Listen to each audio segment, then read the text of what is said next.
আজকে বিপিএল এর ১ম ম্যাচে মুখোমুখি হতে যাচ্ছে ঢাকা ক্যাপিটালস বনাম চট্টগ্রাম।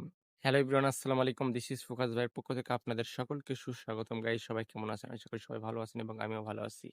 তো আজকে বিপিএল এর ১ম ম্যাচে মুখোমুখি হতে যাচ্ছে ঢাকা ক্যাপিটালস বনাম চট্টগ্রাম।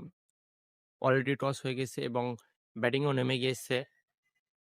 টসে জিতে আগে বল করার সিদ্ধান্ত নিয়ে গেছে চট্টগ্রাম। এখন বর্তমানে ব্যাট করবে আগে ঢাকা।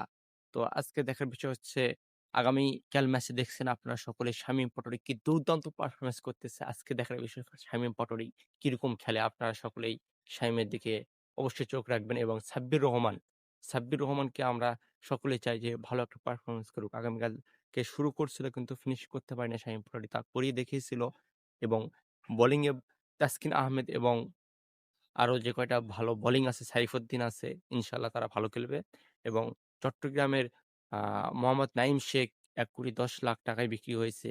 সে কিন্তু বিপিএলের সেরা দামি খেলোয়াড় কিন্তু এই নাঈম শেখ। তো দেখার বিষয় সে কেমন করে এবং চট্টগ্রামে কিন্তু বোলিং লাইনও মোটামুটি ভালো। সেখানে শেখ মেহেদী আছে, তানভীর ইসলাম আছে। তো আপনাদের মতামত কি? অবশ্যই কাইন্ডলি কমেন্ট করে জানাতে পারেন। সবাইকে ধন্যবাদ এবং আ আজকের ম্যাচে কে জয়লাভ করতে পারে এবং কে পারফরম্যান্স ভালো করতে পারে এবং আপনি কাকে সাপোর্ট করতেছেন অবশ্যই কাইন্ডলি কমেন্ট করে জানাবেন। সবাইকে ধন্যবাদ।